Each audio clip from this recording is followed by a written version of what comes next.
everybody, welcome to another pilot test episode of Games My Mom Found. I am Mike Albertin, and who's Let's Jam with me tonight? Hi, I'm Tiffany Albertin.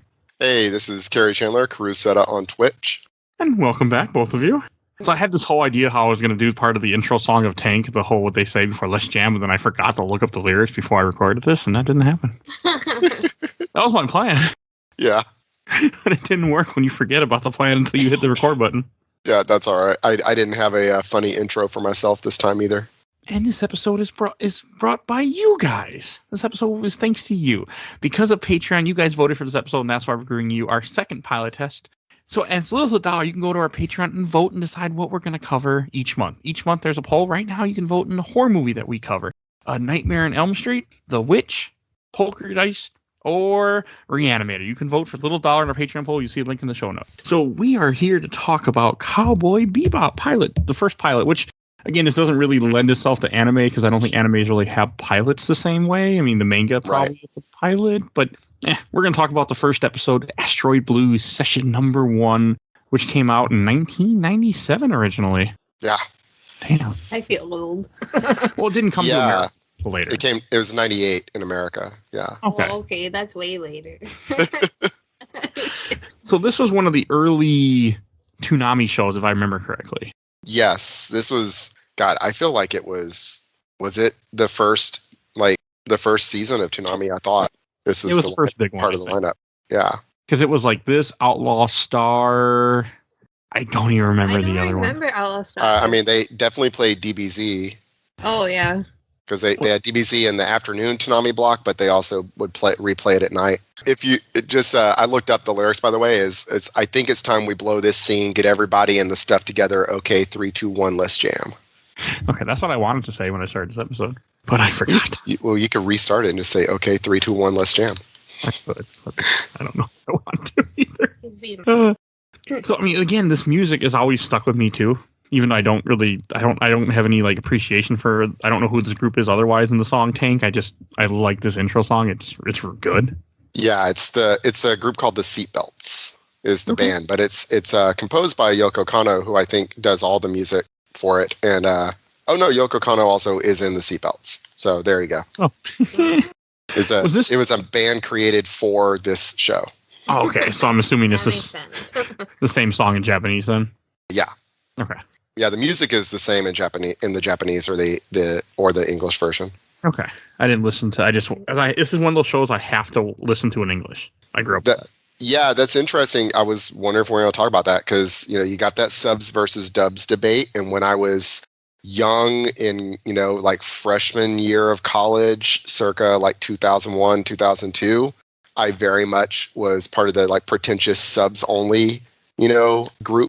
And was like real like up my own butt about it. And now I'm just like, whatever, either way, it's easier for me to watch it dubbed. So, because, I don't have to read. And then especially if I'm watching anime late at night, I'll fall asleep if it's not dubbed just because I can't keep up with the reading when I'm tired. But with this show, go back and be like, what did I miss?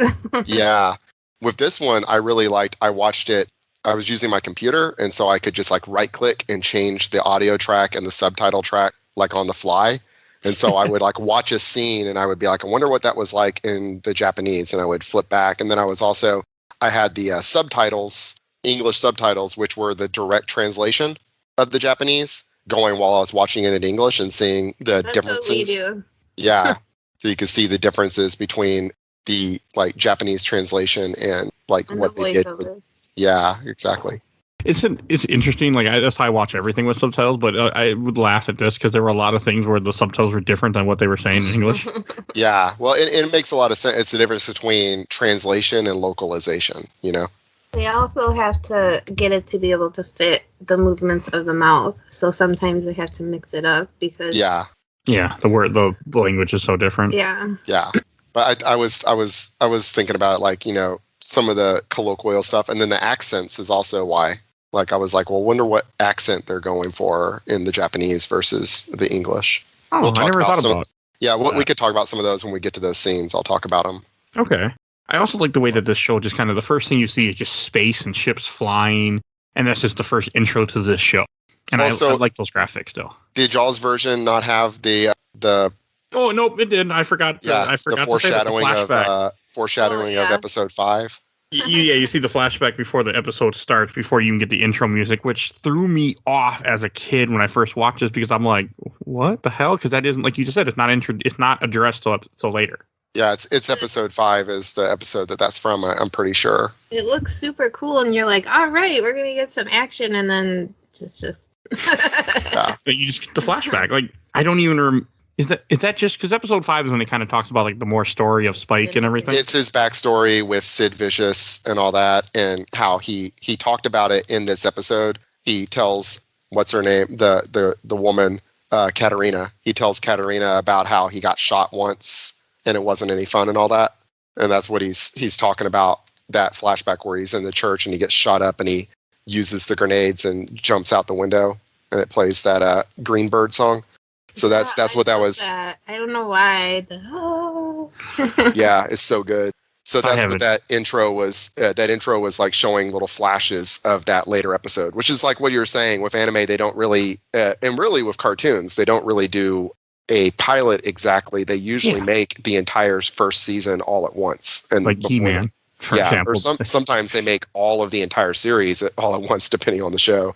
Plus, I feel like with anime, it's much more of the manga sold well, so now we're going to make a anime version of it, so we already know what we're doing. Like, one thing I liked about Cowboy Bebop and stuff of this nature is that you already had a set amount of episodes planned. Like, this is 26, which I that's enough, where I don't get a giant amount. Do. And then later we'll make a movie, but for now, it's just this. The movie was pretty okay.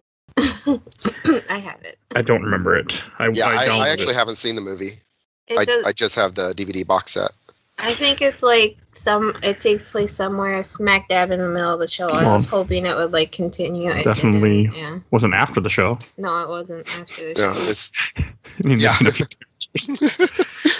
So it's just like a story. I still laugh at the joke when the first scenes you get of the characters is Jet, and Jet's cooking. He's like, hey, we're having a special beef with bell peppers. And it isn't long before they're eating the bell peppers. They're eating it, and he's like, you're supposed to have beef with these bell peppers. Yeah. Yep. Money for that. Yeah, and they're like establishing a lot of stuff, that Spike is always hungry, Jet's always taking care of everything, and that they never have enough money. They're always poor. They never. They never had money in this entire show, I feel like. And also when you see the bounty on TV, but this is also before you get the bounty hunter show that you see constantly throughout. Yeah. Me too. I love that. Until they go out of business and they get canceled. It's really it's not until the show that you well, I don't know. They say it once in here that Cowboy, they kind of imply that Cowboy means bounty hunter. Yes. But they don't say it in this episode. They call them cowboys in the first episode.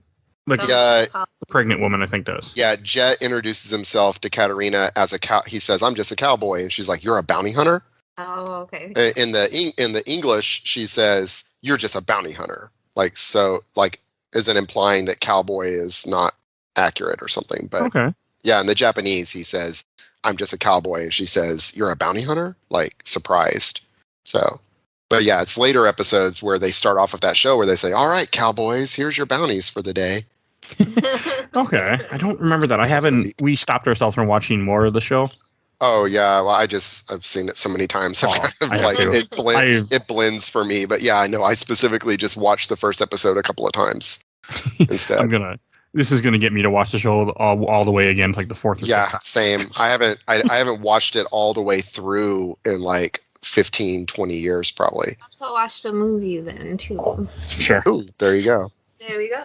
Yeah, I need to watch I need to get the movie. I have the DVDs, which I was doing some research this morning. I was like, because my box set is like super nice. I got it in college. I spent like $70 on eBay back when you had to send people a cashier's check to buy things on eBay. Oh my God, what? back in the Elden days before there was a such thing as PayPal.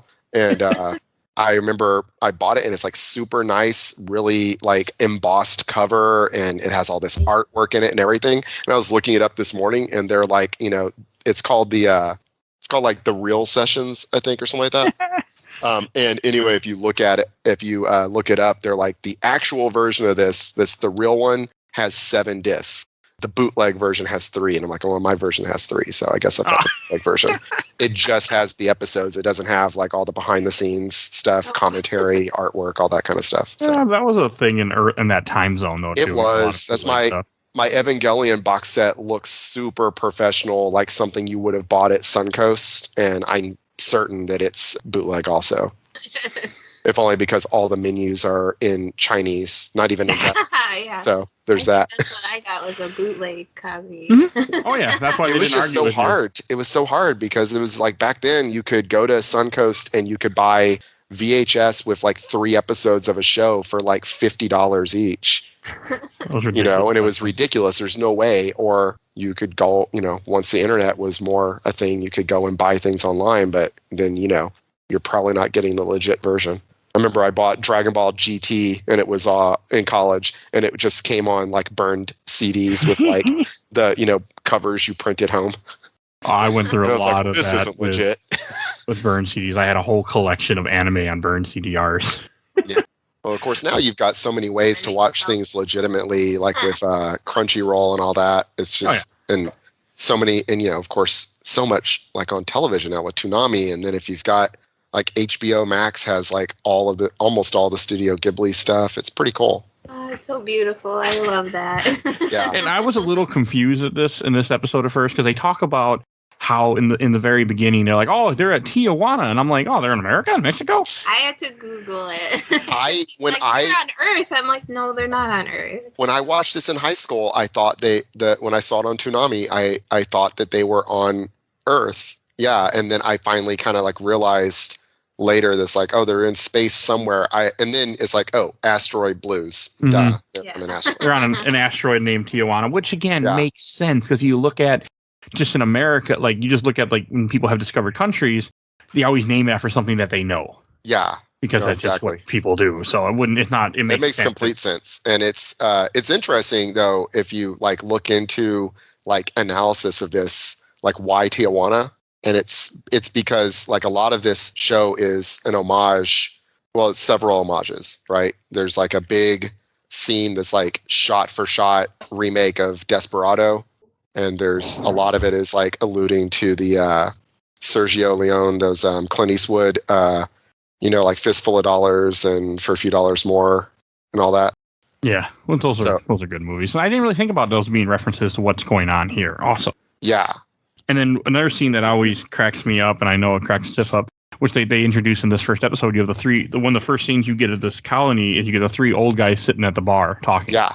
So this is the first place where I like rewatched it in Japanese after watching it in English because their accents, man, they're going, those voice actors in the English version, they are going for just the most cartoonish old man kind of accents. And then in the Japanese, it's also very hokey but different, It's very funny. Like, and they come back because Tiff looked it up. They're in there for like 7 episodes. Mm-hmm. I had to check it out. Yeah, they're recurring characters in this series. They're in. I mean, they just can't escape it. They just keep everywhere they go. Crap goes down. And every time, wherever they are, they're always talking about, oh, we did this and we did this, and because of the asteroid belt. Yeah, they're always building something or they worked on something. Because the other thing that confused me, like the reason I thought Tijuana was Earth, besides the fact that it's from Mexico, was that I remember Earth, as you go later on in the series, Earth is destroyed because of Gate got cracked. Something happened with like Hypergate. I don't remember that anymore. It's been a while, but God, the whole bar scene is so good still. Like you just see the guy, the 2 guys come at the bar, the couple, and then you have them go back. You're like, hey, I'll take a Bloody Mary double. But I'm all out of tomato juice. Like I like that little spice thing. The code and all that. Yeah. And this is the scene I was talking about. That's a recreation of the bar scene from Desperado. Oh, okay. Where instead of like Asimov and Katerina, you have Antonio Banderas and Selma Hayek go in, and then the people come to kill them. And Antonio Banderas, like she hides behind the bar and is shooting, and Antonio Banderas takes out like this gang that this whole gang of guys and everything. It's a good scene. And I thought it was kind of funny that he wants him to test the drug to make sure it's legit. So he's praising it. Yeah, but he doesn't test it himself because he knows it's like, oh, this stuff will mess you up. So you try it. Yeah. And it does really fuck him up, though, too. It does, but it makes him like superhuman. Like he's like dodging bullets and stuff. Yeah, no, My- okay, that's what I didn't get. Like, how was he dodging the bullets, or was he taking them, or what? Well, Nah, but okay. he's definitely dodging them because you see one is about to hit him in the face. So Like Superman, you know. Yeah, but this is just. I mean, that's one powerful drug. All you gotta do is spray it in your eye, and you can dodge bullets. So yeah, well, I mean, I figure we're in space future, so Yeah. I'm okay. But you don't really see anything quite this superhuman in the other episodes necessarily. But you see him like later when he's coming down off of it, but he's still his eyes are they're still bloodshot though, so he's still got it. And Spike will hold up a table and he punches like the table and it just shatters into pieces. And my son was like in the room when I was watching that part and he goes, "Do they have superpowers?" And I'm like, "No, kind of. The bad guy has super strength, kind of." drugs. Yeah, I mean, I figure it's kind of like Captain America. Well, like Like a super soldier serum in a way. Yeah, kind of like it just like it buffs you up to the peak of what human potential could possibly be. Which is cool. Only more than that because he definitely dodges bullets. So it's again the guy like it shows the bullet about to hit him in the forehead and then he doesn't get hit by it. So and he fucks them up, which is just his fist mainly, which is cool to see. He's just like punching through people pretty much. Like they have like big gaping like wounds and stuff from him punching them. But also, you think if you're trying to sell the drug, you wouldn't want to use very much of it because you're less to sell. Well, as we find out, they've got a bunch of it, as we discover at the end. Yeah. I do find that amusing how she's pregnant this whole time, and you don't find out to the end that she's carrying all the drugs and fake pouch. When that bullet hits her stomach when she's pregnant, I was like, oh yeah, never mind. Yeah, it's fake. And this is when you first see Spike because he flew down to the asteroid, and you have him meeting with this mystic. Which is kind of interesting. Like I like this kind of shows like they have contacts all over the place, which makes sense. It is, and I like that's kind of a theme of the show. Is it's like I'm trying to think of what you call it, but it's like the futurism where it's like post-racial futurism where every like culture has just kind of been smashed together. And so like if you look like in the street signs and in the store signs and stuff. They'll be in English, Spanish. They'll be in like other like Middle Eastern languages, different Asian languages. It's not just like English signs or just Japanese signs and stuff like that. And then this guy, he's supposed to be like a Native American, and he's talking about like Watana Tanka, which is like the creator for like the Sioux. And I was curious. Well, okay, so they're doing like a very obvious Native American accent for this guy. So in Japanese, what is it? And in Japanese, it's very much the stereotypical like Japanese master, like old martial arts master voice, of like the like Hattori Hanzo kind of thing. That's cool. It's really neat. They didn't go for like but he's still supposed to obviously be Native American in the Japanese as well. Okay. So I thought that was interesting. I see him again too, don't we? Like in a couple episodes. I think we do, yeah. Okay. I can't. God, that guy. I need to rewatch the rest of the show. No. We are. Yeah, that I don't remember. I don't remember for sure. But I gotta finish my show first. And this is then when you see Jet goes to the bar. And I like this scene where he just goes and grabs himself a drink because he goes to the bar, there's all shot up because they're looking for clues. And he's like, I guess I'll just have a drink on the house because there's nobody there, everybody's dead. He's like, El Presidente, nice. And then when the idiots come in, they start talking. And he's hiding behind where you see him grab the bottle, and somehow he broke it without them hearing it. But I like that he jumps around, he breaks grabs it over them one both. of their head. He breaks it over one that's guy's what it was. head, and then puts it as like a knife to the throat of the other guy. Okay. When he puts him in a headlock with his robot arm, which has big hulking muscles, even though it's a metal arm. I've always Has liked. to match his other arm. He had it built. Yeah. up. Exactly. It's a good scene, and Yes. it shows you more about Jet, with a character you hadn't really seen much at this point. Mm-hmm. So it gives you kind of your first intro to him with the robotic arm and him, because he finds out later he was a cop. So this kind of leads into the whole detective thing, interrogation, I feel, too, even though that's not exactly how you interrogate as a cop, but still, I can take You it. never know. But I also laugh that next time you see Spike, he's hungry again and out of fuel. Like, again, everything about them that you were saying, like they're always poor, they're always out of money. Bell peppers. Yeah, well, the next time you see him is when he goes to the bathroom. No, this is right before he gets in the fuel, and he goes to the bathroom. Oh, okay. And I think this is a good scene. I was also saying, what is a coincidence that here he walks into the same bathroom where this other guy is, but I'll buy it. No problem there. And he doesn't seem to recognize him. I was always curious, like, does he know who it is? And he's like kind of biding his time because he doesn't think it's because he wants to get both of them at the same time, or is he just not recognize him? That's how I took it. I took it he knew exactly who he was, but he was waiting to get more information before he strikes. Yeah.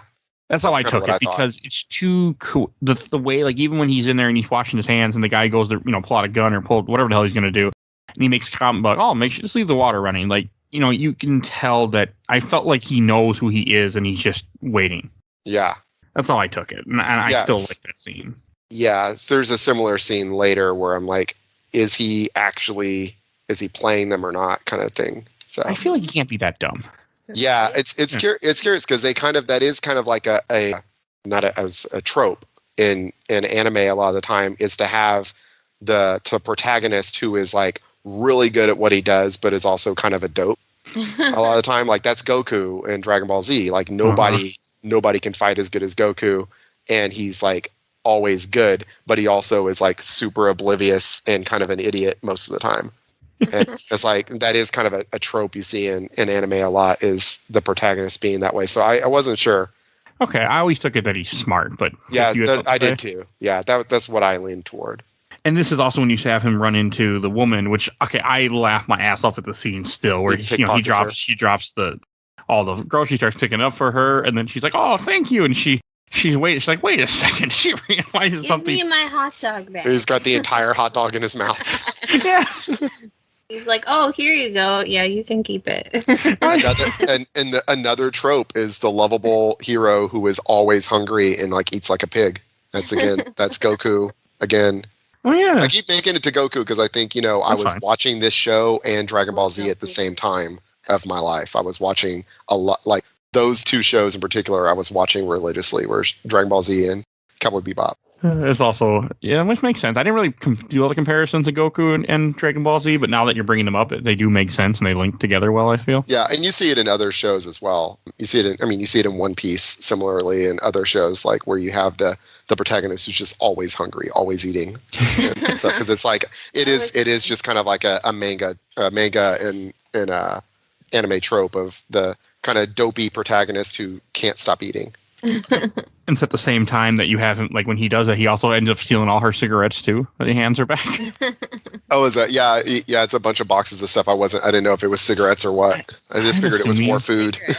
I thought they were cigarettes. Oh, I don't know. I guess I didn't pay that. I mean, he does smoke.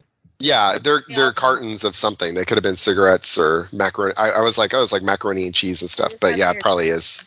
Oh, my brain always went to cigarette, but maybe no. He is smoking like in the next scene you see them in. So yeah, it could be cigarettes. I don't know. It's just what always struck to me is that shape and that size. I mean, it's unimportant, but that's always what it is unimportant. It doesn't. Could be important. And I like it when he's talking with the pregnant woman. I like it. And I think is when he makes the comment that he knows who they are. And he's like, oh, your boyfriend is small fry. Like you said about the cowboy reference where he says something about cowboy. Yeah. And that's interesting because I'm like, he is after Asimov though. Yeah. He is after Asimov, but he keeps acting like, no, I'm hunting bigger fish. And so I was like, so is his like plan to like use Asimov to lure out the gang and catch some of these like big syndicate people instead of Asimov? Because Asimov is just a drug runner for the syndicate who's run off with the stash or whatever. And yeah, and this is another place also where I re-listened to it in the Japanese, and they're different. Oh, not real. The translations are different. This is where I was talking about earlier with where he says, "I'm just a cowboy," and she's like, in English she goes, "You're a bounty hunter," and in the Japanese she goes, "You mean you're a bounty hunter?" And things like that. And the same thing, he doesn't say small fry in the Japanese. He says he's a nobody. I don't go after nobodies. That makes more sense. I like that better. Yeah, I do too. I do. And then whenever the Asimov chokes him in the English, he's like, "Now who's the small fry?" And in Japanese he goes, "It is you who are the nobody." Oh, that would have been so much better. I agree. Yeah. This is a show that I wish I could watch in Japanese, but because I grew up on it with the English, I have to have the English still. Well, fit it through the lip movement. Probably, yeah. Yeah, the one that I prefer the Japanese, except the voice actor for Spike, which is also the Toonami guy, is just so iconic. Like that voice, I've been hearing that voice telling me that Outlaw Star is up next. Then it's since I was like 15, and so that's like hearing that guy say "coolie coolie," or Fooly Cooley. I was like, what's Fooly Cooley? Yeah, I know, Fooly Cooley. And That show. My Hero My Hero Academia. We're gonna go into the stars tonight. See you later, Cal. That kind of thing. So it's like I love that. I actually prefer a lot of the Japanese voice actors on this, except for Spike. It's like I want that actor. That guy does such a good job. I want that actor to learn fluent Japanese so they can re-record it with him in there. For me, it's whatever I watched it first. So I watched it in English first, so I have to rewatch it in English. But if I watched it in Japanese, it's like I can't switch over the voices for some reason. Totally. They sound off to me. That makes a lot of sense. Yeah. That's a normal thing, I think, for people too. Like, it's all how you were introduced to something. Like, there are certain shows that when I watch them, I'm fine with Japanese. I don't mind reading subtitles. I watch everything with subtitles anyway. But like Outlaw Star, Dragon Ball, I have to have English. I can't do. I have English for Inuyasha too, because I don't like Kagome's voice. She's just too yes in Japanese. That's true. Yeah, that is true. But so this scene with you're a nobody, talk and everything. This is also another place where I'm like, is Spike a little more cunning than we take him to be? Because he's being choked and like, oh man, he got the drop on him, and the only reason he survives is because Katarina calls off Asimov. But then you see that Spike pickpockets him while he's being choked, and I'm like, did he let himself get in that position specifically so he could pickpocket him, or was he just smart enough to do it as he's like passing out, basically? I say he took advantage of it. I think he took advantage. Because he would have been killed otherwise. And that's true. And I feel like there's not enough. He's got some sweet moves. Yeah, but you're getting choked by a guy that's like Captain America. Super strength, who's lifting you up off the ground by your throat. Yeah. But then I do like the whole that Katarina is good to an extent. Like, she doesn't want to kill people and stuff. She just wants to be able to get away from Tijuana. She wants to go to Mars. Yeah. I like how they talk about Mars in this, and as this great place, and this. It's where rich people live. Yeah, and isn't he from Mars? Yeah, so he's never impressed. He's like, I grew up in Mars. You don't want to go. Oh yeah, because that's where the syndicate was, right? That you find out later. Yeah, exactly. And again, and this is another place where the translation is different. You actually get more information from the English than from the Japanese. Like, in the English, she talks about, I could never have a good life here, but I could have a good life there, And in the Japanese, she just goes, I just want to go to Mars where I could have a good life. It's like, I don't know. I just say it's you get a little more depth in that. So I thought that was cool. No, I feel like the Japanese, just from what we were talking about, gives it a lot, adds a lot more to this than you would think. Yeah. Which is cool. And then I did like the little scene of the peacefulness of them, just of the couple that just, almost killed Spike, just driving off in a car, talking about how they're going to go do this and where they're headed. And it's the same point. That's mainly her. Yeah, it's mainly he's drugged up. He's drugged up, and he's like, he's angry. He's angry that she like made him spare Spike's life and everything. And she's just like, well, I just want to go to Mars. And the whole time, like, you don't pretty much predict that she's not pregnant. So the whole time you're like, she just wants to go to Mars and raise her baby. Yeah. Probably without off at this point. It's real like foreboding, like how violent and angry he is that this isn't going to work, that things aren't going to work out for them. And I did laugh at this part when Jet just finds Spike laying on the ground. He's like, "Oh, you taking a nap there? I see." Yeah, but then Spike like immediately opens his eyes and is fine. So it's like he was. Like he finds him like that all the time. Oh, he got knocked out again. Yeah. It's a good little scene, and then he pulls out the bloody eye, and they do the whole thing where he's like twisting it in his hand too. Like, this thing has to be worth a lot of money. You're sitting here just twirling it in your hands. Yeah, they say how much. I think he says I want 30 million, and Spike says I'll give you 1.5, and he's like, that's not enough, and he's like, and that's when he reveals who he is. Which again, this is another nod. Spike wearing that serape and what is the hat? Sombrero. I am Mexican, just to get that, just to start right there. But anyway, yeah, sombrero. I would have called it a poncho. So. Yeah, the poncho. Yeah, all right, the poncho and the sombrero, and that's Clint Eastwood's outfit from the the Man Without a Name. Like, yeah, it is. The Dollars trilogy. Yeah, that's kind of like you get a lot of these little references throughout the series to these, which yeah, I mean, it makes a lot of sense. And then they have that fight, and I love the fight. Oh, the fight is really good because it kind of like shows you that how skilled he is. Yeah. Because he's really, I'm assuming this is a This is an actual martial art. It's Jeet Kune Do. Yeah, he does mostly Jeet Kune Do. So that's my other hobby is I do martial arts. And so I'm super into like watching fight scenes and shows and breaking down how they do it and everything. And he does, people say it's mostly Jeet Kune Do, which is what Bruce Lee practiced. Okay. So it's Chinese martial art developed by Bruce Lee specifically. I like seeing it because like you see him using his anger and his power against him by just dodging all his attacks and letting him break a table and just moving with it, which I know a little bit of Jeet Kune Do because it was in one of the Tekken games somebody has it, I think. Yes. Oh, wow. Yes. Hey, that's where I learned some of my stuff my knowledge. Yeah, it's very neat because he does like if you are a Bruce Lee fan and you watch Bruce Lee movies, like it's a lot of similar fighting, only Spike's is like really exaggerated, like a lot of like exaggerated like jerk, but that's kind of Jeet Kune Do is a lot of like storing energy and then exploding that energy into an attack kind of thing. So it's like slow, fast, and that's what he fights. I like when the guy goes to throw a punch at him, Asimov goes to throw a punch at him, and Spike just rolls over the table behind him and then picks up the table to block his next attack. And the guy just punches and the table explodes in Spike's hands. And so it's like they're getting across that Spike is super skilled, but this guy has super strength. And so I loved it. You also see the old guys. The old guys again. Yep. It's like they can't catch a break. At the wrong place. Yeah. I planted those seeds. We planted them with you. Yeah. It does fit old. That fits old people. Yeah, it's perfect. And like I said, their accents in the English are just so hokey, but in the Japanese, it's also, and it's probably like a specific accent because they usually do that. Like in anime, they use like not just in anime, but not just in the accent, but in the like dialect. Mm-hmm. Like if it's text, like in a manga or like a video game, they usually use like I don't know. There's certain towns that have like their own kind of dialect and accent that they use to mean rural or farmer or whatever. There's probably that. And this is when you have the syndicate comes and like shoots up the place like just terribly, and they all are like how the couple just Asimov and his pregnant girlfriend, they just disappear, and then you have Spike on top of a car kicking people. Yes, and that's another Desperado reference with Danny Trejo has like a similar fight scene like that in Desperado. God, I haven't seen that movie in so many years, and now you're making me want to rewatch it. Yeah, Desperado's awesome. Desperado's so good.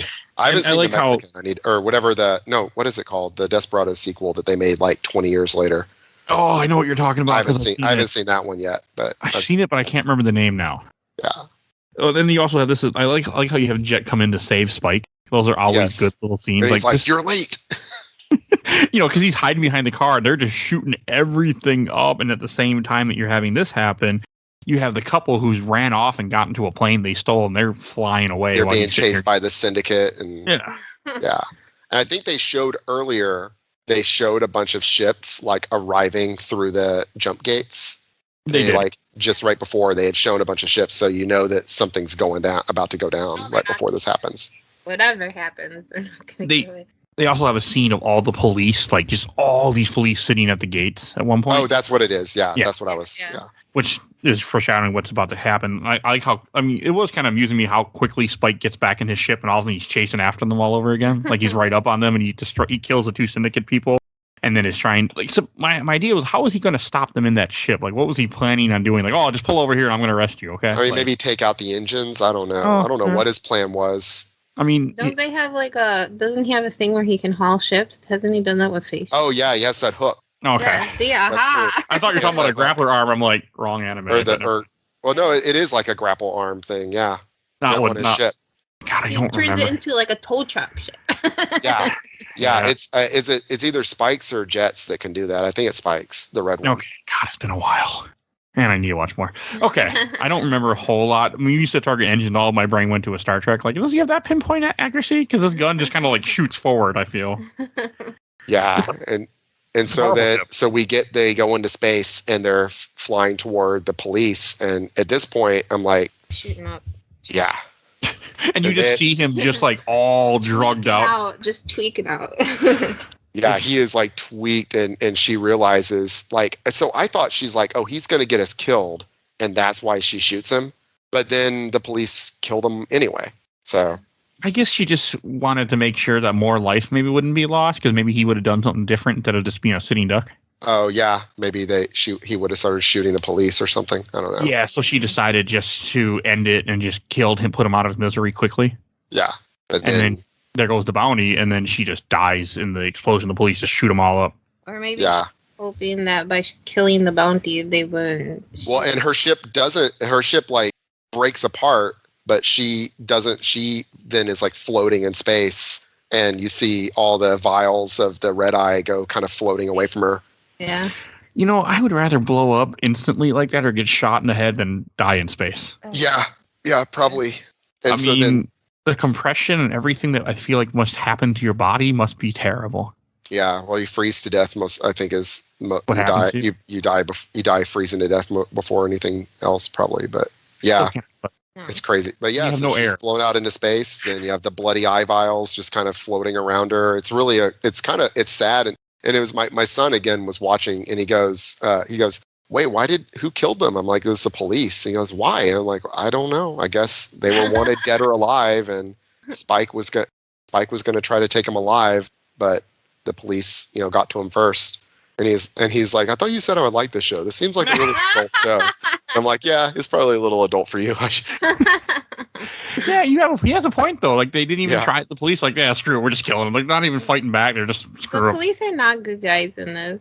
No, Not that's really. kind of a thing throughout the series. Is Spike and Faye and all them? They're like kind of living on like in the gray, the gray area between good and bad, between lawful and unlawful, and the law and the unlawful are both like kind of just dark. It's very. Also, what came into my head when you said that was they were living on the edge of tomorrow. Don't start. Someone got that reference, but it's a good scene. You are right though; they are very much like they're kind of outcasts. They're kind of they're not exactly on the side of the law at all. It makes sense. It is kind of like a very much a like Old West bounty hunter kind of thing, where it's like what you're doing is technically legal, but you're still kind of like on the fringes of legality, I mean, they're killing people too. Yeah, they do. They're trying to bring the bad guy in because they're bad guys. They want that money. Yeah. Yeah. Well, they say at the beginning, like when they're talking about the bell peppers and beef, and Spike's like, "Where's the beef?" And he's like, "I thought we made like $3 million on our last bounty, or 3 million oolongs on our last bounty." And like dollars? Are we assuming that's dollars? I think it's more like yen. Yeah. Okay. Given the amount it is, like you hear about, like if you play like Yakuza, this was 5 million yen, and you realize, okay, well, 5 million yen, that's $50,000, right? Mm-hmm. So, and that makes the amounts make more sense. Yeah, because some of the stuff doesn't seem right. Like 1.5 million won or wulong is not that much money to them, and yeah, he's like, this is barely worth it. But he said, like, where'd that money go? And Jet's like, part of it went to paying to fix up the bar you messed up. Some of it went to repairing the this or that. Part of it went to the medical bills for the police officer you injured. It's like, oh. and then in the end of this episode, you have Jet cooking again, and he says the same thing: special beef with bell peppers. Yeah, and then he's just looking at it. There's no damn beef in here. So it's a really cool bookend, and it's like the same thing. It's like you have Spike practicing martial arts in the dark, Jet cooking. Jet comes with the beef and bell peppers, and this time he like tosses him the cigarette, and it's low gravity, so it floats to him, and he grabs it. It's like a really cool little scene. And I always kind of laugh when I see smoking in like anime and stuff like this from this era, because that would have been banned later on. Oh yeah, but back then, I mean, smoking was like exceedingly common in Japan, especially. You just ripped out my earpiece. Now I can't hear what he's saying. Yeah. So, due to the earlier incident, I lost my piece to have both headphones on separate jacks, but thanks to a kitten dropping on my desk, that didn't work after that. Yeah, I was saying that smoking was extremely common in Japan, like at that time. Like it's just, and it still is, but it's less so now. Like it's banned in public, for instance, now in Japan. Oh, really? But it used to be, yeah. You're not supposed to anyway, like smoke in the streets and stuff anymore. That's interesting. Yeah, but back then it was like super. But like, they can everywhere. smoke indoors? I think it depends on where you're at. Like, I think most places it's like the United States now, where it's like not as many places you can do it. Oh, okay. But it's like it used to be like really bad, like the arcades especially. Like I have some friends that buy arcade cabinets and stuff, and they talk about the Japanese cabinets just have like cigarette burns all over them from people putting out their cigarettes on the machine and stuff. Be respectful. Come on now. Yeah. Have you ever smoked? That goes along with it. What, putting your cigarette out random places? Yes. That's just rude. Or putting your cigarettes, taking your cigarette and put it in a Pepsi can, and then leaving that Pepsi can on the table, and then some unsuspecting idiot who isn't smoking drinks that Pepsi can and spits it all out. Yeah. That happens. Why do you just drink somebody's random Pepsi can? I thought it was my Pepsi can. Oh. It was not my Pepsi can. I found out real fast. Oh, yes. I'm glad I'm allergic to cigarette smoke. It's terrible. Bad. I've done it twice where I've drank ash. It is terrible. This is why Mike doesn't smoke. I had that with I had a friend that was in the military, and he had just gotten back from being deployed in Iraq, and they would have to be awake for like 40, 50 hours at a time, and so they all when they're in the U.S. they all started smoking for the nicotine, but then they get over there and they can't smoke because snipers, so they all dip instead. So he comes back from Iraq and he's just always chewing tobacco and spitting it and whatever. And I was in my car the day after I had been hanging out with him, and I reached over and grabbed the soda bottle in the console, and I took a big swig of it, and it was and I pulled over and fell out of my car puking on the side of the road. It was the grossest thing I've ever tasted. One thing I have learned, because I used to have a job where I sucked up garbage at night at a parking lot at a mall. I had learned that a lot of people piss in bottles and fill bottles with cigarette butts and chewing tobacco too. I found out. Yeah. Yeah, you find that out a lot when you're cleaning up shit all the time like that with a truck. That's so disgusting. It was. Yeah, you wouldn't believe how many disgusting. people piss in bottles. I'm like, that's not Mountain Dew. That should not be yellow. Let's suck that thing up and get it out of here. Yeah. Oh. So anyway, Asteroid Blues. So we didn't really talk about the music too much. We talked about Tank at the beginning, but yeah, that's like the big thing with this series, I think, is Yoko Kanno is who, first of all, I think is really neat because it's, she's a woman. And so that's for the time that this was coming out and everything, I think it's pretty cool that she was able to become such a big name in anime and in music and all that. And even the final song, which is in Japanese, the Real Folk Blues, Yeah. That's also a really good outro song. I don't know the rest. I had tried to learn some of these songs in Japanese. I wouldn't know, but I would know without all starting, Kimetaki, something daki. I knew that part. Yeah. It's been a while. I learn them what do you call it? Phonetically, where you don't really know. I wouldn't know what I'm the trying to think. words I was trying to think. Did she do the Real Folk Blues, or is that someone else? But it is a very good song. It's a very catchy song. I mean, that's also something that's, I feel like it's such in the anatomy of the show and the DNA is that these songs, even though they're not in English, so for us English speakers, we don't understand the words, you can still get into the rhythm, you can still get into the beat and what the Japanese words are. It's still, and you get your one English, the real folk blues, and then everything else is in Japanese again. I was going to say she did compose and play on it. Okay. Yeah, the lyrics are by someone else, but she wrote the melody and stuff. She wrote the melody. Yeah, she composes. I think she composes basically all the music for Cowboy Bebop, and then her band, the Seatbelts, play most of their songs. There's a few that aren't, but there's good music in Cowboy Bebop, just all the horns and the random stuff. I think it is so good. Yeah, I think music is a central part of the show in a way that it's not in most shows, which I think is really neat. And it goes into the names of the titles like Asteroid Blues and stuff like that and all that. I never put that together. There's other stuff, and if you look into the trivia of it and stuff, there's a famous South American composer who his name, his first, middle, and last name is the name of the three old men that keep showing up. That's funny. It's like that. And then people were pointing out that, when that guy is from Brazil, and when Jet comes in and orders and says, "Ooh, El Presidente is a really popular Brazilian cognac," and stuff like that. So I thought that was really those are just neat. I love to look up the references to that kind of stuff and be like, "Oh, that's really neat." Yeah, it's I don't see it now, but anyway, Okay. And then like, the next episode is Stray Dog Strut, and the next one after that's like Honky Tonk Women and Gateway Shuffle, Ballad of Fallen Angels. It's all music. Everything's music. And the one after that, Sympathy for the Devil, which is that's obviously, That's a creepy one.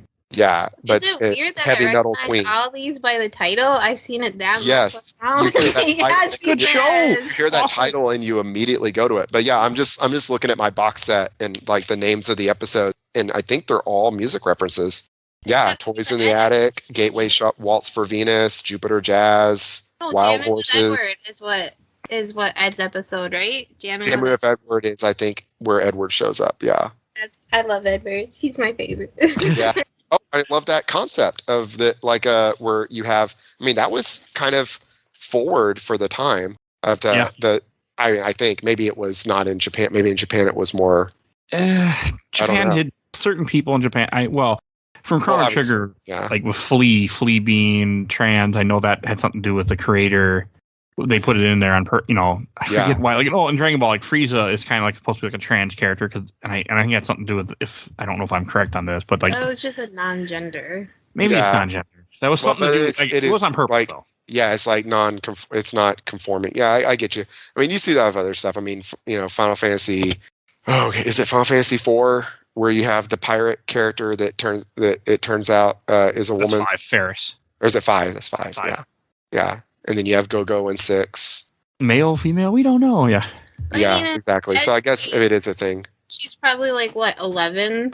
Yeah, and that's the thing. They assume that she's a boy. They assume she's a boy because of the way she dresses, but a lot of 11-year-old girls, I mean, not nowadays. I dressed like that when I was 11. No, it makes sense. Yeah. I'm just looking. I'm still on the music thing. I'm just looking at all the episodes. It's like Bohemian Rhapsody. Like, yeah, girl. Yeah. But yeah, so like all of the episodes are either have a song like a music style reference or it is a famous song. Black Dog Serenade, which is probably the most famous Led Zeppelin song, or might be, that is Black Dog. I'm not either. Oh, Led Zeppelin's my favorite band, so. Good band. I don't know. I don't like that music that much. Yeah. Well, Black Dog is that Hey Hey Mama, wanna shake your thing. I know the song. I used to listen to a lot of them because I used to listen to a lot of 70s rock. I don't know. They're one of the bands that haven't stuck with me as much. Okay. Yeah, I'm pretty big in them. But anyway, point is looking at all the names of I'm like flipping through the episode lists, and every single episode is named after either a famous song or a type of music. That is cool. I never realized that. Yeah, it's right in front of my face. I just never like Cowboy Funk. Maybe Brain Scratch. I don't know what that's a reference to. I don't know if the title is a reference to something or not with that one. But if somebody knows, shoot me a message on Messenger and tell us. Let us know. The only thing I can think is. Yeah, I was thinking like record. Maybe it's a record scratch reference or something. But is that the one with the kid in the coma that like takes over the internet? None of you know. This is the one where Faye that has joined a cult. Yeah, that one. Yeah. Same thing. That's what I said. I don't remember that one very well. Yeah, and it's apparently a heaven. Ends up being a person in a coma, and like the wires or something got crossed. Okay, I vaguely remember this. Yeah, we're watching the rest of the show. The word on it online is that it's a reference to Heaven's Gate. Heaven's Gate. Yeah. And I always love that. There's something that's also I feel like is stuck in with media in general. The last line of this is always "See you, Space Cowboy." Yes, I always love that. Do they do that at the very end episode? They don't do that though. I don't think so. The very last episode's also the only one that doesn't have Tank at the beginning. Oh. We're like, oh. It's like, it only has 4 songs in it. It's not as a music heavy one. No. And it doesn't have the theme song. Yeah. It's super depressing. Yeah. Yeah. They kill everybody. Yeah. Did you say spoilers? This show came out in 1997. I have a rule. If something's over 20 years old, they're fair game. And I just don't. I mean, even then, sure, we say certain things. It doesn't. The journey is still there. Yeah. And this is a show that really is a journey. Like, it doesn't matter. Hell, the intro, like you see right before you even see the first episode, that whole flashback doesn't look very good for people involved. But that that's smart because it just makes you want to watch to figure out what happened. Yeah. to me, I'd be like, okay, this looks good. And then, see, the first episode is not my favorite episode. Yeah, I was speaking of the references, I was reading through like more episodes and looking at the other references, and it's really neat. But I was like looking at like the final shootout in the last episode is, like a recreation of the final shootout from Taxi Driver. Oh, interesting. And that is like a movie, man. I don't know if y'all are fans. I love that movie. I've seen it once and I don't remember it. I probably seen, but I know what you're talking about. All I remember is you talking to me. Is that movie, right? Are you talking? Yeah, to that me? is where the "Are you talking to me" scene comes from. But it's basically in that movie you have Robert De Niro's character is like going insane, or he is insane. He's gonna like shoot a politician, and he falls in love with a teenage prostitute, Jodie Foster, and she's being held and like drugged up and everything by this gang. And so instead of going and killing the politician he was going to go kill, he goes and takes on the whole gang in like this bloody shootout where it's at least implied that he dies at the end. And it's like taking place like, going up and down the stairwell of a building, which is what happens in the end of that one and stuff. So it's really neat. Like, I just like this show is so much depth to this show, Cowboy Bebop, I mean.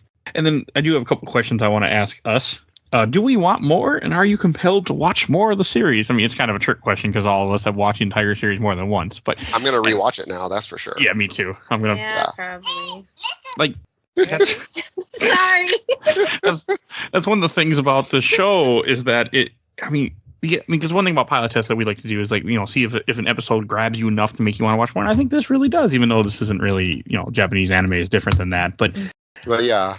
I'm compelled to watch more. But I've watched an episode of an anime and been like, I don't think so. Yeah, I feel like an anime isn't like they don't throw them the one episode and go, okay, do you want to buy more? It's more of just, this is what we're doing. Okay, here you go. Here's your budget. Here you go. Yeah, but I think, it's an important part of a pilot is setting up kind of the themes and the feel of the show. And this episode, even if it wasn't a pilot the way we have in America with, pilot episodes as like a test, it does do that, right? It sets up, this is Jet's character, right? Jet is the fatherly figure. He cooks. He's always having to get on to Spike and get him back on target. Spike is super competent, amazing fighter, but always hungry and always kind of goofing off and joking around, right? And those are really the only two characters we've gotten so far, but we've also gotten the world, right? That we're living in the future in space, but everything's dirty and grimy still. And it's still very... I mean, you wouldn't know it's the future. Shows do that. Yeah. They have to more so set up the world that they are in the first episode. Yeah. To like either draw you back or for you to be like, nope, that's not my cup of tea. I'm out. What we didn't talk about it, but what this show really makes me think of is Firefly. Okay. Yeah, Firefly, you've got the crew that's always kind of like on the edge of the law. Not always legal, but not bad guys. Always poor, always searching for that next score that's going to make them enough money to actually have a better life. I mean, you got the charismatic male lead who's like really good at what he does, but he also is constantly having, things go wrong for him and stuff. And it really fits. And it's also got that we're in the future, we have futuristic stuff, but we're still kind of close to the present in a lot of ways. And it also has that blending of cultures where people are mostly speaking English, but then they just like will randomly say Chinese slang or curse words and stuff in that, and that's kind of a similar thing going on here. So okay. I think it's got a lot of similarities to Firefly. I didn't really thought about that, but has a lot of similarities to it because they're Firefly. They're taking place at the same. I mean, these shows are. I mean, Firefly was like 98, 99. This is 97, 98. So it is around the same time. So they're probably not influencing each other so much as they're influenced by some of the same things. Well, Cowboy Bebop was based on a manga. Maybe somebody got hold of manga and was let's turn this into a show. Yeah, there's that. Well, Joss Whedon, which I know, he read a book called Killer Angels that I actually used to have, like I used to use in my history class as like an optional reading for my students. But it's if you've ever seen the like miniseries with Patrick Swayze from the 90s, Gettysburg, about the Battle of Gettysburg, it's based off of that book, and it's about that book Killer Angels is about, the Battle of Gettysburg, and it's like fictionalized but based on the real history. But it's like, I wonder what it might have been like, and it's them, like the different people on both sides and what's going on with them during this like 3 days. And Joss Whedon supposedly read that and was like, I wonder what happens to them after that but like space. And so Cowboy Bebop is like, oh no. So then, so Firefly then is, the crew of that. They're supposed to be like people, like basically former Confederates, but like just regular soldiers who are now, they lost this big battle. The war's over. Their side lost. And now they're just kind of like getting by. It's kind of going for that kind of thing. And that's, So, and then Cowboy Bebop is, obviously different, but still they both like draw on the Wild West a lot for a lot of their themes. And again, it's that we're in the future, we have technology, but everything's dirty and grimy, and we still have, like regular guns and stuff too. Huh. So. Regular guns, that part of it. Well, they never put that together. Yeah, they're not shooting lasers and stuff. They're still shooting bullets. Yeah. I think I never put even that together. They're supposed to be in the future, and they still have regular guns. That's funny. Yeah, I never did either. And and also, it's all taking place in our solar system, and the same thing with Firefly, because it's not far enough. In Firefly, it's like really all taking place in like the asteroid belt, pretty much, because I think. But in this, they have jump gates, so they can jump around, but they're always in our solar system. They're not. So it's not far enough in the future that they could travel like outside of our solar system even. Like in Star Trek. Yeah. Right. Okay. And last thing before we go to Shelf Stacker Box, I want to talk about very quickly, is there's a live action show coming now. I was hoping you were going to say that. Yeah. So it isn't out yet. We didn't even get a trailer. We just saw still images of their costumes, and it got me excited. Me too. Good. Like the characters look spot on so far. Yeah. They do, and that like I'm excited for it, and I think it could be good. We've had a really bad track record with turning anime into live action so far. We started with Death Note here. I can't even. Yeah, or oh god, no, the Alchemist. God, why is my brain? Full Metal Alchemist? Yeah, the Full Metal Alchemist live action is so bad. I liked it. You liked it? Oh, okay. I'm sorry. Okay. You can like it. That's fine. Okay, I didn't like it. Better than Death Note. Well, yes, it was better than Death Note. That's true. That's not saying much. No, I will say, at least so they had the characters, they had the world, they had. There's certain key points that I look for, and it had all of that. I'm not saying it was perfect. Well, no. But Death Note didn't have anything. Yeah, that's true. The Rurouni Kenshin. Don't get me started on Avatar: The Last Airbender. That's just a garbage movie. I mean, that had certain keynotes too, but that was horrible. Yeah, that was different. The Kenshin live action is pretty cool. If you've seen that, I have not. We have to find that. Where is it? It's on Netflix. Okay. I think there's 3 of them. I watched the first one recently, and I thought it was pretty cool. I mean, I was just really watching it for like the action, but I thought it did a really and it was silly, but. It's based off of a silly show. Silly. God, Kenshin's good though. Kenshin's really good though. I like Kenshin. That was another one that I watched in college on bootleg. Like I didn't bootleg. I'm like pirate, like downloading through the school network because I finally am not on 56K for the first time ever. But no, the live action Cowboy Bebop looks cool to me. One thing that I think is like a really good sign is the guy they had cast as Jet. He broke his arm during filming. Oh. Like really early in it, when it was early enough they could have just recast him and kept going. And instead they're like, no, we're just going to wait till he heals and we'll start back up again. And to me, that was like, that means that this guy they picked him like with a lot of purpose. And isn't he a martial artist too? Yeah, I think so. Okay. I can't remember now, but I think he is. I'm excited for it. Me too.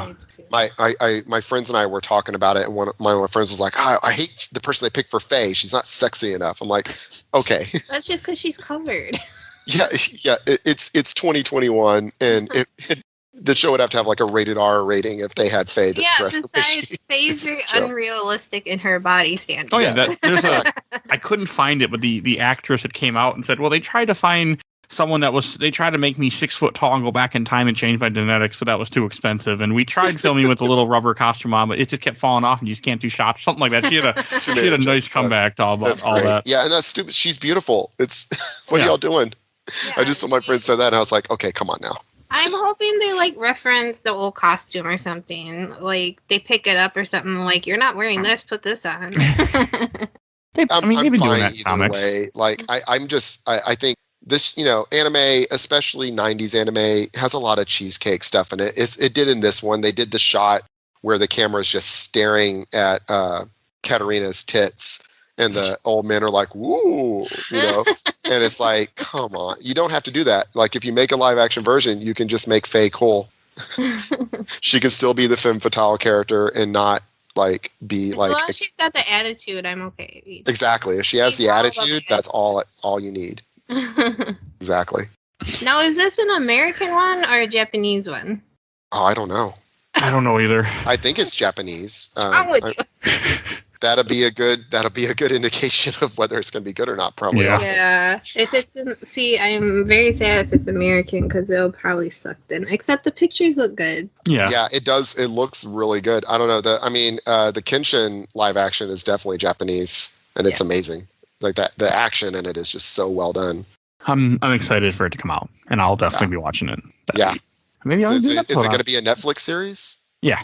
Oh, awesome. A short one. It's not a movie. It's going to be a series. Yeah, that's fine. I keep almost canceling my Netflix. I'm like, I never watch Netflix, and then something like that, and I'm like, oh yeah, never mind. That's why I have it.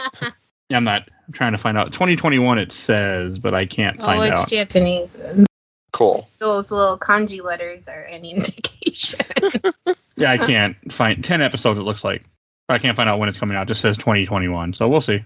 Cool. 2021 is almost over, so yeah, that'll be great. Yeah. November 19th. Oh, so at the time you're hearing this, you have less than 2 months. So like the same week as the Wheel of Time live action that's coming out. So that'll be perfect. Oh.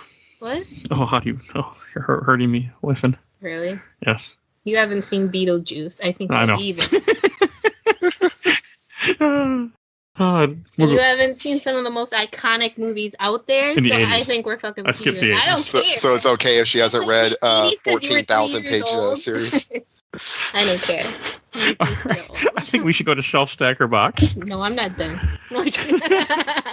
And I'll go first. When it comes to the pilot, because this is what is great on the pilot, I'm going to put it on the shelf. I still enjoy it. It gets me excited to watch more. It's still a good episode. I was entertained, and if I didn't know what was going on, I'd be excited to watch more of the show. I already know the whole show, and I'm going to rewatch it anyway, but it's really good, so it's going on the shelf, and I'm always recommending Cowboy Bebop to people. What about you, Tiff? Did you forget my name for a second? Okay, just checking. Yes, shelf, because it's on the shelf. That's where we got it from. It will stay there. I enjoy it. I enjoy watching it before my husband. I enjoy watching it now. It's a good show. I thought you were going to say after my husband, too. I was waiting for that to come out. I will watch it after my husband, too. That's right. He's got that good life insurance policy. Something might accidentally happen. All right. And what about you, Kerry? Oh, yeah, definitely shelf. I'm moving right now. So all my DVDs are in boxes except for this and like 2 other box sets of shows that I have sitting on my entertainment center so that I can watch them whenever I need to. So, reach out to you for a podcast. All right. And as I said at the top of the show, this was brought to you by Patreon. Thanks to you people. You voted in our poll for last month, and this won with extra votes. So because of this, we covered it. Because of this, because of you does sound a lot better, doesn't it? Because of you, this is what we covered.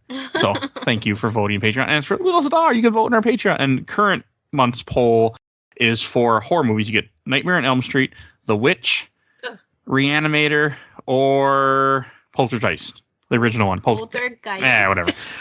So you can go vote in the Patreon poll. For little as a dollar, you can choose what we're going to cover. So definitely go do that. And Kerry, where can people find you?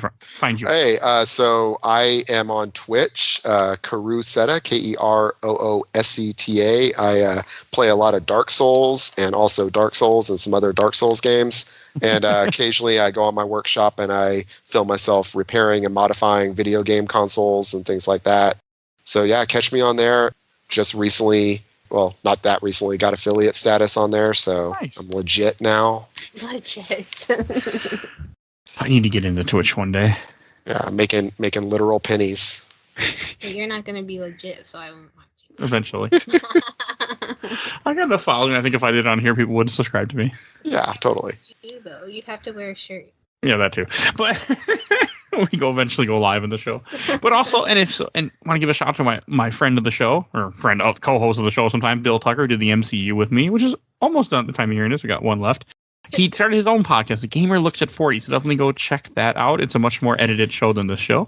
And so that's how I always put it, because we did one recording for like an hour, and I've been in 3 or 4 different episodes because he cut that interview up and put it in different places. From that one recording. Yeah, he does really good. He does a lot of work. This is one episode. That's all you get. Yeah, I don't do that.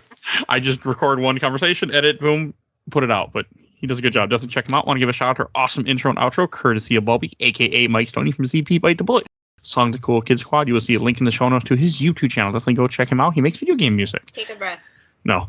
And please follow us on Facebook, Instagram, Twitter, and on YouTube. We are on YouTube. Only audio, but we're on YouTube. Yeah. So, and if you're looking for any old episodes you can't find, you're like, where are they? Because people do message me sometimes.